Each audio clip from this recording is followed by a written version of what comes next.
and I'm Paulette Blossig. I'm the face that most people are seeing in the garden this summer.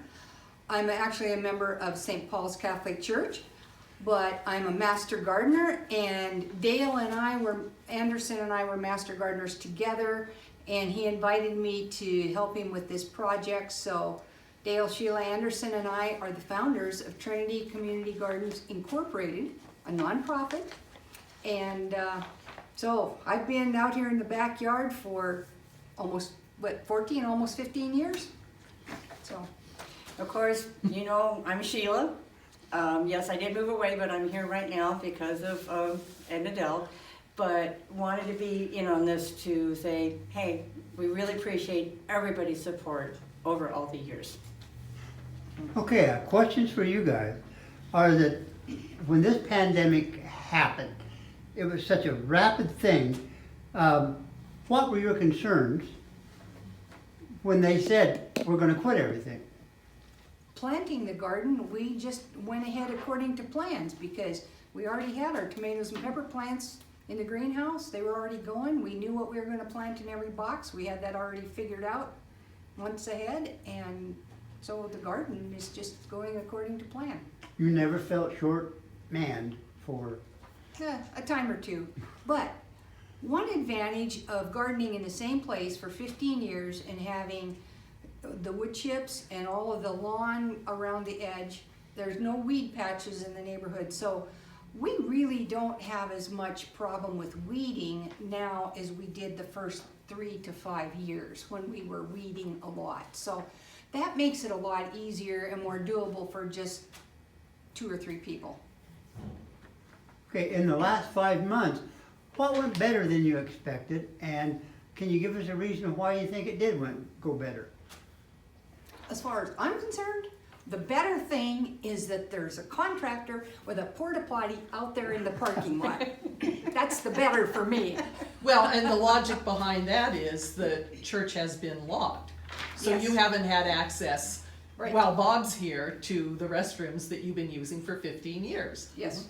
What was the most surprise to you about the garden,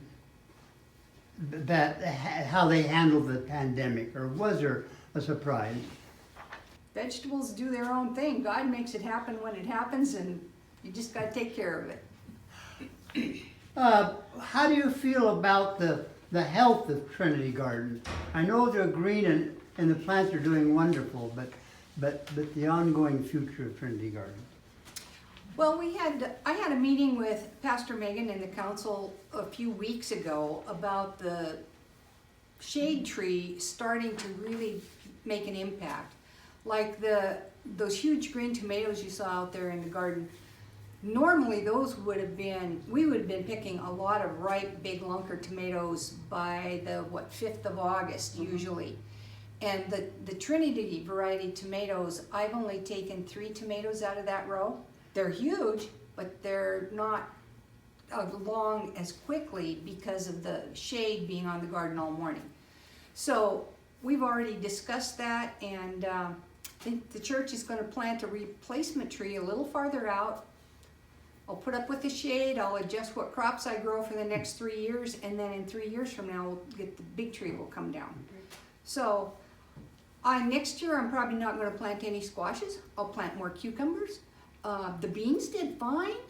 The carrots, beets, and onions did fine, so I'll plant more of those crops, and no melons or squashes the next few years. So we'll use all of the boxes, we'll just adjust what we grow.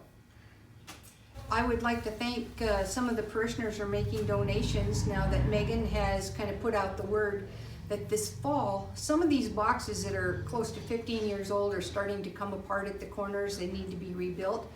So I think we're going to be rebuilding about 1/3 of the boxes this fall. When the COVID-19 pandemic brought huge changes to Idaho in March of 2020, what were Trinity New Hope's biggest concerns? Well, we have tenants who are primarily low-income people, and so we were terrified that they wouldn't be able to pay the rent, and we weren't sure what resources we had to be able to offer to them if that became a reality. During the past 5 months, what's gone better than you had expected, and what do you think made it go better? Well, they paid their rent. It was really great. We honestly had very few delinquencies, very few people need assistance. Most everybody paid on time. I think part of the reason is a lot of our tenants are on fixed incomes, on disability or social security and things like that. And so to a certain extent, we were insulated from a lot of financial distress, and the tenants who are working, they were very responsible, so we're grateful. What has surprised you the most about how Trinity New Hope has handled the pandemic?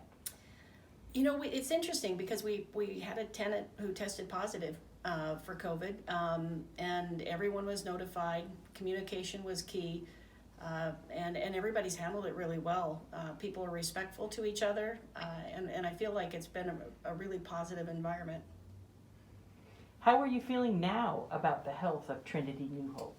I feel like we're in a really good place. We were able to receive a PPP loan, which helped with payroll. And so that was a blessing for us, somewhat of an unexpected blessing. And we were able to feel confident enough of where we are financially that we were able to complete a loan for improvements on the homes and are in the process of putting new siding on all of the homes with a loan from Mission Investment Fund. And we were a little nervous because we applied for the loan right before the pandemic hit. And so we were worried about whether moving forward was a prudent decision, and we made the decision after everyone paid their rent the first month that we were going to move forward in faith and lead by example, and I think it was a good thing. Is there anything else you'd like to share? I think that we owe a lot of gratitude to our maintenance managers, Steve Van Adder, who is here and reliable, and our property manager, Tammy Romine. They have been great with communication, working with our contractors who are putting on the new siding. And I'd like to also put a shout out for the contractors, because they did discover as they were pulling off the siding that there was some damage underneath that was unexpected. And the contractor went above and beyond and was able to get donations of materials to be able to make the repairs for us at no extra cost. So we have had many people reach out to help us. They know our ministry is vital, and we believe we're doing a good thing.